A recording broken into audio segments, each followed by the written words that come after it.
Welcome back to Good Morning Transfers. Manchester United then close to agreeing a deal for Michael Carrick to become their interim head coach. Let's head live to Old Trafford and speak to our reporter, Daniel Kahn. Dan, good morning to you. It's dragging on a little bit. Is this the day that we can expect Carrick to be confirmed? Yeah, morning, Will. It's edging ever closer to that deal being completed for Michael Carrick to take charge of Manchester United, an interim head coach position until the end of the season. We understood and reported yesterday that he was meeting the hierarchy at the club, including Director of Football Jason Wilcox, tying out those final details, what his contract will look like, confirming he will be in charge until the end of the season, what his backroom staff could look like. My colleague Rob Dawson reporting last night that he'd quite like his former assistant from Middlesbrough and former England teammate Jonathan Woodgate to join his backroom staff at the club as well. So whether he's able to get that agreed with the club, we will wait and see. But in terms of answering your question, United are hopeful, I think, to get this deal done before the end of the day and make sure he is in charge for him to take training for the first time tomorrow when the players return, having had 2 days off, all pre-planned, not as a result of the FA Cup exit on Sunday, but all really building up to what is a huge game on Saturday, a derby against Manchester City. And let's not forget, they play Arsenal the weekend after as well. So a huge few weeks for Manchester United. So much noise off the pitch. It looks like they're getting that sorted now, but with all the eyes now going to be on it in the next few days as well. Dan, thank you very much. Jeffrey, we're going to talk about Michael Carrick. What do you make of this as a move? Even if it is going to be just until the end of the season, or is it? And how do the likes of Jason Wilcox and Omar Barada deal with this behind the scenes? Are we set for, this is the point I'm trying to get to, another Ole Gunnar Solskjaer moment where actually he overachieves? What's overachieving? There's a million questions here for you to unpack. Say, for example, he finishes in the Champions League spots. He's only a point now, Manchester United, off what will be a Champions League spot, fifth. So if he does that and he gets Manchester United playing the Manchester United way, there'll be a clamour again, won't they? Will they not be in the same sort of boat? And forget then talking about your Ancelottis and your Glasners and your Iraolas in the summer. Yeah, I think it's a bit of a hard place for the club. You're giving it to Carrick, who has gone out and done well and learned his trade a little bit, you'd say. And, personally, I've played against his team at Middlesbrough and they were flying, and it felt like they'd snuck one or two extra players on the way he had them playing. It was really, really nice. Obviously, not for me against them, but no, I think he's a good manager, and if he comes in, and does well, overachieve, as you say, there is a shout where ex-players might even be saying, give him the contract, whatever. But I think overachieving or getting into the Champions League spots, it's quite realistic for them. They've nothing in their way now. They're not in any cups. They've got just Saturday to Saturday games, or they've got a week break in between where he can implement what he wants the players to do. And I think he is a good coach. He's had a great career, a good footballer himself. So, but that insight in terms of a player behind the scenes, what they would be thinking, because equally, I imagine running a business like Manchester United, you can't say to him, by the way, no matter what you do, you're not getting the job next season, because what the players pick up on that. Oh, well, we know he's not going to be the gaffer next year. It's a mess, isn't it? If you work like that. But then, if you look at it, and he does do well, and they have said that to him, his name is in the hat when it comes to the summer, and he will be up against, say, other managers they're looking at. And it's a chance for him to put himself in the shop window as well, isn't it? And perhaps be Manchester United manager 2 or 3 managers down the line, which is a great opportunity. Bearing in mind he was sacked by Middlesbrough in the Championship. Yeah. In terms of coming back to the club that he loves so dearly, that it's going to be, the vibes will be like when Van Nistelrooy was there. They're going to love having Michael Carrick back. He's already been a caretaker there, of course, as well. How much power do you think the players have in all of this? I'm just looking at a lot of the papers from this morning. Again, all reports, but apparently a select group of the Manchester United leadership players made it a concern that they didn't want Ole Gunnar Solskjaer back. Yeah, maybe. Well, they might have seen Carrick's name floating about and they thought, we've heard good things about him, we want him in. They might have just been asked loosely, how was it the last time Ole was in taking control? So we don't know what they actually said, but I think why not give Carrick a go and see how he does till the end of the season, and then if he does well, it's in the hands of the board and they can say, do you know what, here's another year. They don't have to give out maybe a 4 or 5 year contract to him and then sack him. And I suppose he did get sacked by Middlesbrough, but every manager gets sacked at the end of the day, so I don't think they can let that affect them. It's increasingly becoming a thing, isn't it, these days, that a club will fire a manager halfway through the season and bring in, quote unquote, a safe pair of hands until the end of the season. And it's invariably somebody who, again, quote unquote, knows the club. So, you look back a few seasons ago, it was Frank Lampard at Chelsea. Now it's Michael Carrick at Manchester United.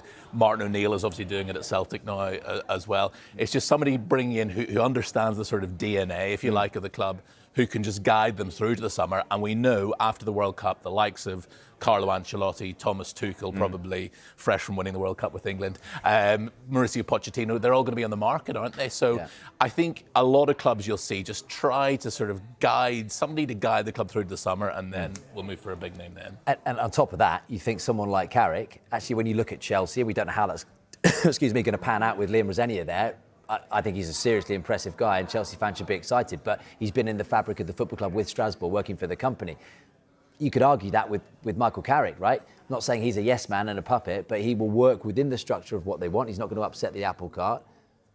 This could be the long-term answer. Yeah, it could be. People aren't suggesting. Yeah, like you said, he knows the club and he probably loves the club. He might still live around the area, so for him it might suit him just to go in, steady the ship. You look at a lot of the ex-players, even Ole saying, doesn't matter what the contract is, I'll go in and help the club. So people are just happy to go in and, try and help United to become a better club again. Time will tell. We shall see. Right, next we're going to be speaking to a Spanish football expert on why Atletico Madrid have let Conor Gallagher leave, and could Arsenal enter the race to sign Mark Gahey. See you in a bit. To Old Trafford and to speak to Daniel Kahn and some news coming out of Manchester United. Dan, what can you tell us? A bit of an update for you, Will. Manchester United and Michael Carrick have reached a verbal agreement for him to become the interim head coach until the end of the season, getting ever closer to officially confirming him as interim head coach until the end of the season. Negotiations went on late last night, and we've been told when all the outstanding issues were ironed out, the contractual details are now being finalised by lawyers and, all of those final details. We're expecting Carrick to sign that all-important paperwork and confirm his position as Manchester United's newest interim head coach later this afternoon. Now, we'll bring you those pictures as soon as we can, but we've also just heard that Michael Carrick and Director of Football Jason Wilcox have arrived at Carrington as of 5 or 10 minutes ago. So all of this is heading in that trajectory of Carrick officially being confirmed later on today of their new head coach.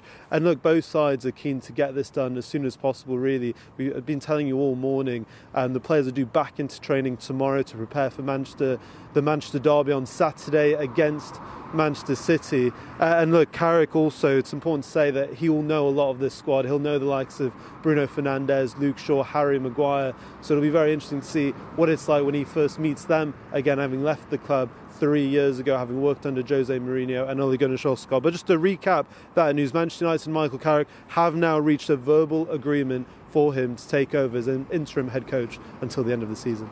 Dan, thank you very much. So there we go, starting to move the news at Old Trafford, Jeff. And Dan mentioned the next game, the Manchester derby at Old Trafford on Saturday. Guess what's after that? A trip to the Emirates, Arsenal away. I mean, if you're going to get those guys on side, those fans, those doubters, those cynics that perhaps thinks, let's move quicker and faster than someone like Michael Carrick. He actually then plays his old team, Tottenham and West Ham, to come. It's going to be a busy few weeks, but what an opportunity for him.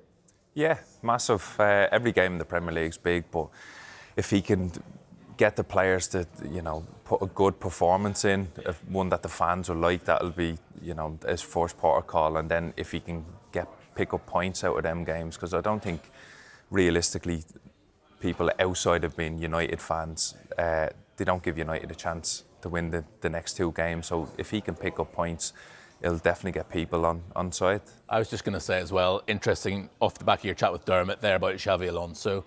He was the hottest young manager in Europe, wasn't he, after what he did at Bayer Leverkusen. Takes a big job at Real Madrid, arguably the biggest club in the world, and it's all gone up in smoke inside 8 months. Who was the hottest European manager before Xavi Alonso? Ruben Amorim, after what he did at Sporting, gets a job at a massive club and it all goes terribly wrong as well. So perhaps a cautionary tale there. I don't know. Okay, should we talk about Mark Gahey? Because look, 3 teams, Jamie, we're keen on signing him. We know his contract is up in the summer. We know that even right now he can sign a pre-contract club with a foreign club. But Arsenal, lurking in the background or not? Yeah, well, it's an interesting one, this Arsenal. They're in the race to sign him in the summer, we understand. They don't want to take him in this window, and Crystal Palace, for obvious reasons, would need to sell him this window to make any sort of money from him.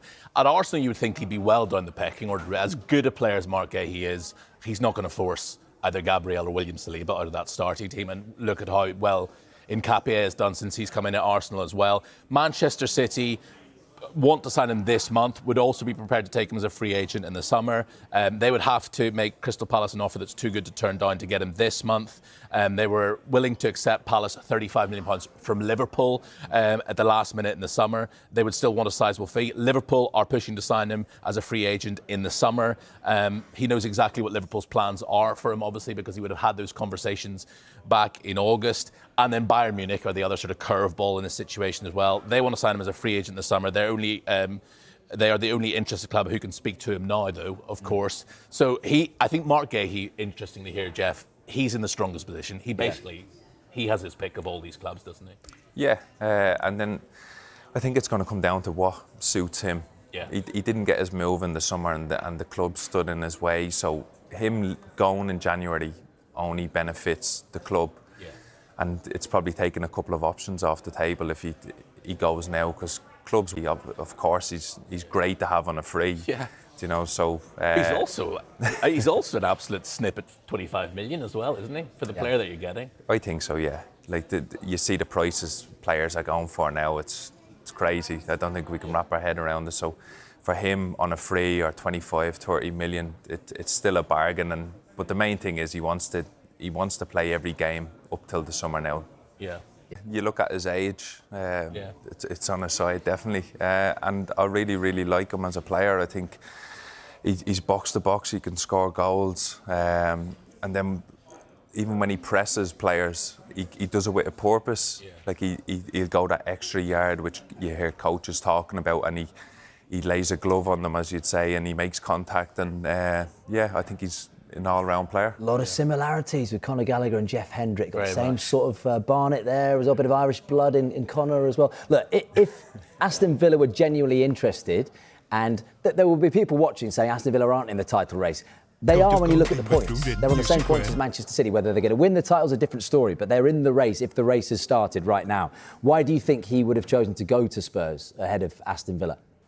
One, I think maybe just to go home. I think he's a London boy, being at home, being around his family. He's been away now for a year or so, and I think that's a big pull for him. And then you look at Tottenham, he walks straight into that team. Yeah. I think he does, but Villa, probably not as much. And he needs to be playing, Jamie, doesn't he? Obviously, the World Cup, and he's not been playing as much as he would have liked at Atletico Madrid, but also for England. His last game for England was that defeat against Senegal at Wembley in June. This was a guy who has played at major tournaments for England and was a starting 11 player. This is the wrinkle we're going to see throughout this transfer window. So many players in a desperate last-ditch attempt to make World Cup squads, trying to force through moves. And we'll come on to a couple of players later on in the programme who are in a similar boat to Conor Gallagher. So from that point of view, he wants to be playing week in, week out. He walks into that Spurs midfield at the moment. You can see him sort of playing alongside Joao Palhinha, freeing up Xavi Simons to play a more advanced role in front of those two. Lucas Bergvall, obviously, very popular with Thomas Frank as well. But he's injured at the moment. So they're in desperate need of midfielders at the moment. He seems like the perfect fit. He's a kind of box-to-box midfielder, isn't he? And will chip in with the occasional goal as well.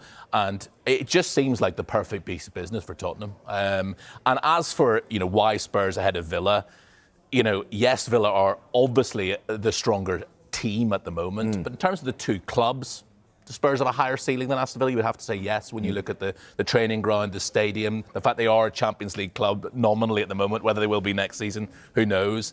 But, who has the more potential to be a bigger club in 2, 3, 4 years' time? Tottenham or Aston Villa? So, I'll make myself unpopular with Villa fans there, but I can see the appeal of Spurs over Villa for a young midfielder, 25 years of age, like Conor Gallagher. One of the key points there is he has to go and play as much of the 90 minutes of every remaining game, and he's probably more likely to do that with Maddison, with Kulusevski out. Obviously, they're so missing Son's creativity after he left the football club as well. Jeff, what kind of Conor Gallagher are we going to see back in the Premier League? Chelsea fans, I know, watching, a lot of them didn't want to lose him, all thanks to PSR or not thanks to PSR.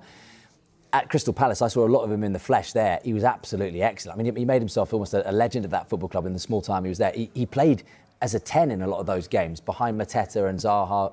8's his strongest position. What will we see in a Tottenham shirt? I'm hoping the player I played against, like I said, it was box to box, can score goals.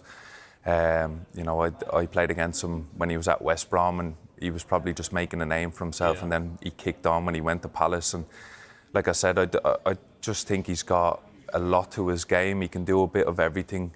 He's still young, and like you said, he's hungry to go and get in that World Cup squad. And I'd add to what Jeff said there as well. All Spurs fans really want to see at the moment is a bit of energy in that midfield as well. Some of the performances have been stodgy and lethargic. Here's somebody who can grab the game by the scruff of the neck and just show a bit of passion and enthusiasm, and he's got that in abundance, hasn't he? Yeah, and I just wonder, when you look at Tottenham's midfield, we know about the injuries. There's a lot of players who don't even make that that picture there who are out injured. Obviously, no Kulusevski on there. But in terms of playing in central midfield, Bergvall out injured. The players at AFCON, obviously we've got Bentancur, who probably is going to miss the rest of the season. Yeah. How does he complement what is there already, Jeff?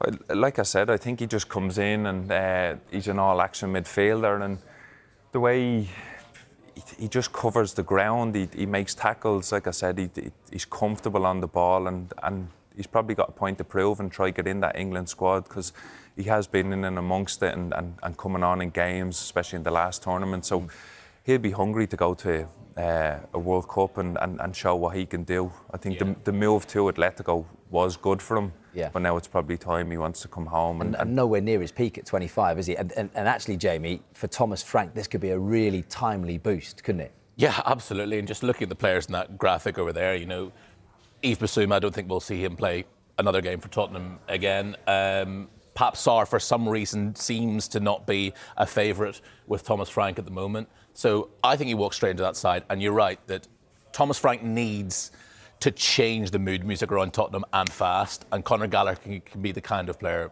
I think, that can do that. And as from an England point of view as well, just to add on to Jeff's point, he's seen himself fall down the pecking order there, hasn't he? He's seen players like Morgan Rogers and Elliot Anderson kind of establish themselves and almost become, first name on the team sheet for Thomas Tuchel's England. So he knows that he's down that pecking order at the moment, but with a good second half of the season at a club like Tottenham, where there's lots of eyeballs on you, he can maybe force his way onto that play. Jeff, just finally on Conor Gallagher, and in terms of the England picture, how does it work behind the scenes? Would Tuchel, we're speculating here, but would Tuchel have been on the phone to him and said, look, mate, I need to see you playing week in, week out here if you're going to have a sniff of going, if you're going to get on my plane? Yeah, for me, it's an interesting one, because obviously he's at a really big club.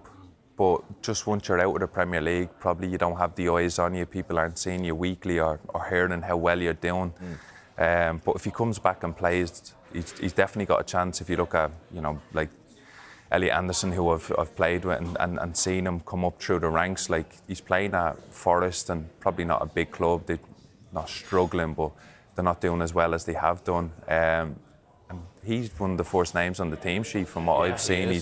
He's been brilliant for them. So it doesn't even necessarily mean you have to be at one of the top teams, which obviously if he goes to Tottenham, he is at a big club. But I feel like if he goes there and plays, Tuchel isn't looking at, if you're at United or Arsenal or Chelsea. Once you're playing to a good standard, you have every chance to get in the squad, let alone the team. We know he's Chelsea through and through as well. They don't get on too well, do they, Spurs and Chelsea fans? There's been a lot of... Slightly controversial. There's been a lot of crossover between the two clubs recently. Spurs seem to just pick up Chelsea's old manager, so who knows, maybe Enzo Maresca's due at Tottenham sometime soon as well. Right, let's move on, shall we, and talk about West Ham, because they could be set for a busy few days. Let's take you live to the London Stadium and say good morning to Chris Reedy. Chris, what can you tell us about Lucas Paquetá? Will he still be a West Ham player come the end of the window?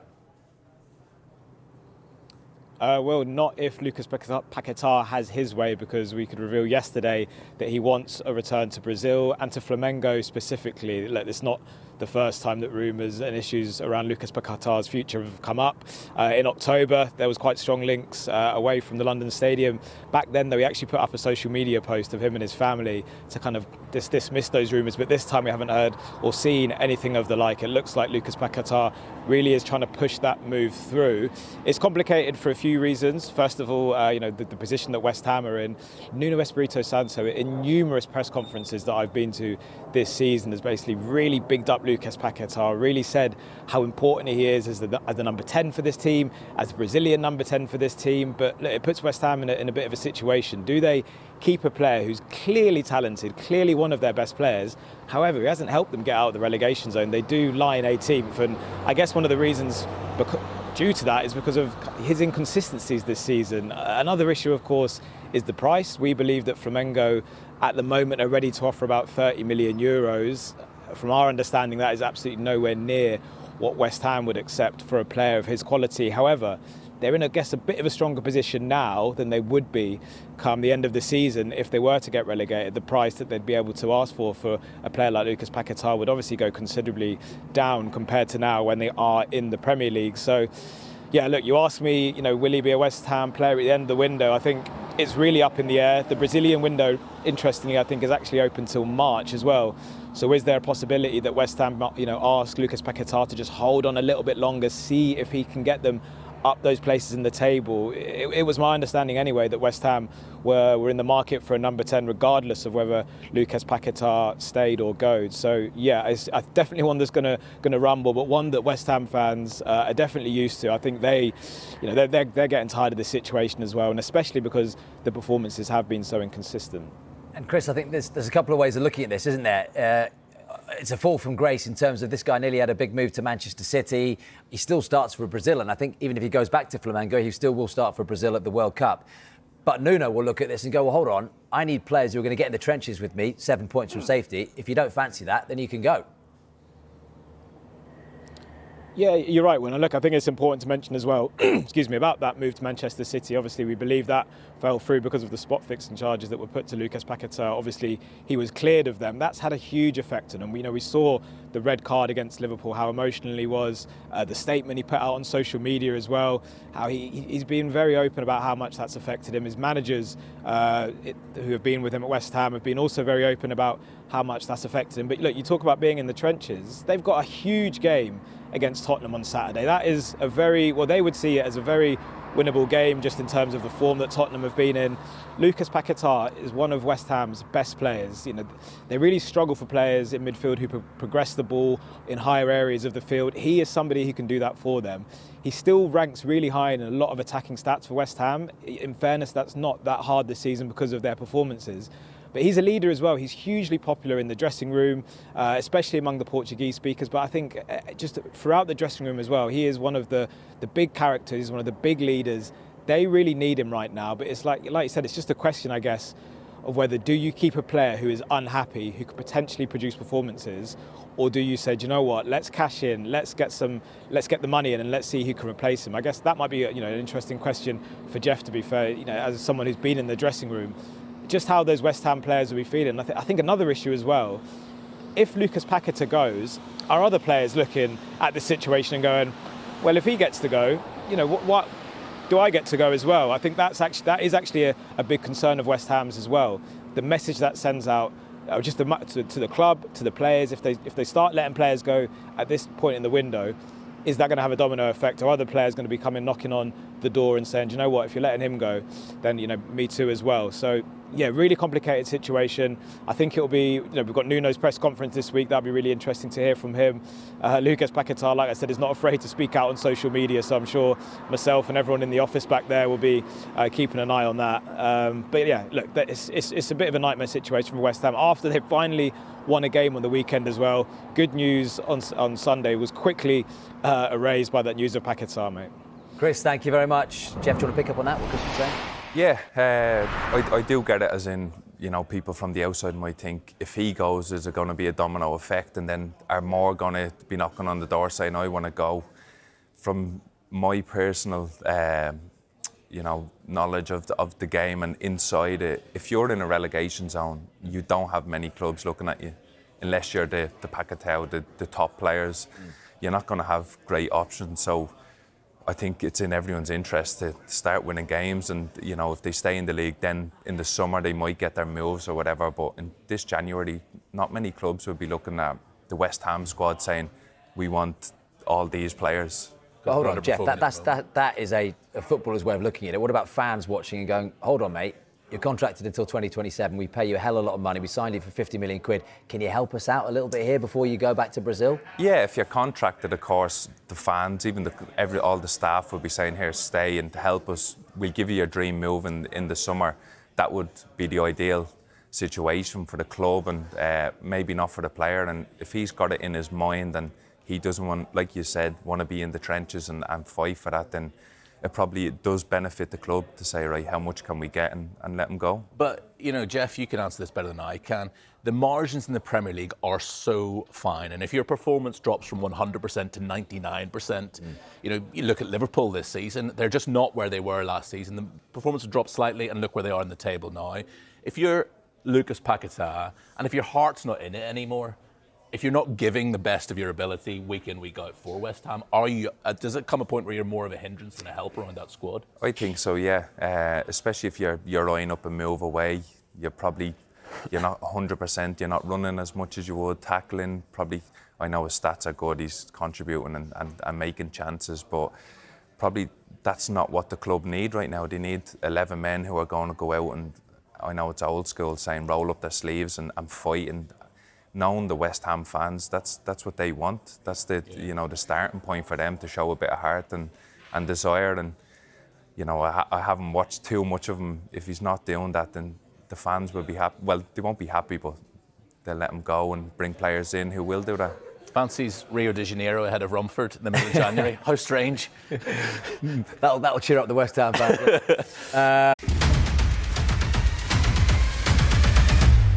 Indumentaria, la Kings Limited Gold Edition, solo hay 50 unidades de todos los equipos y también puede ser vuestra entrando en kingsleague.pro, así que es los datos a tener en cuenta en cuanto a indumentarias.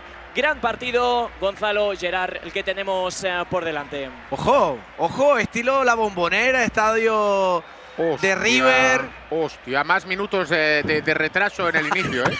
Ya tenemos lío.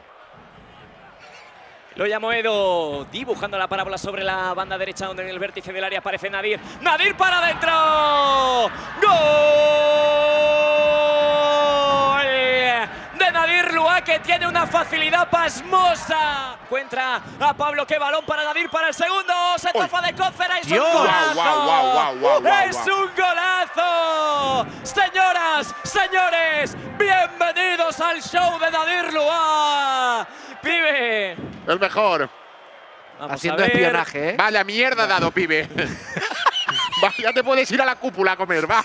Hay que salir Cócera para entregar hacia el centro. Se la regala Coy, le puede pegar Coy para adentro.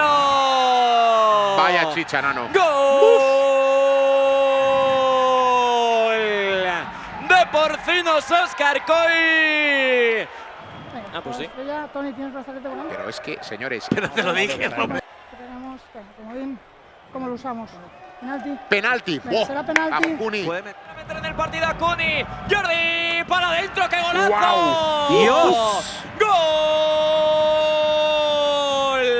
Eso, dale. Vamos con Nadir Lua y con Laura Vizcaíno. Pues sí, Nadir, 2 goles, victoria y a cuartos, enhorabuena. Sí, sabíamos que el partido iba a ser muy importante porque veníamos de una muy mala dinámica. El equipo ha estado bien, sufríamos defensivamente y creo que hemos estado muy juntitos. Y nada, primer objetivo cumplido. Os espera Science, rival complicado, imagino. Sí, empatamos contra ellos y en shootout perdimos. Ha quedado segundo por algo. Nada, concentración, confianza con nosotros mismos y intentar ganar para el sábado estar en el Wizzing. Os lo veremos mañana, mucha suerte.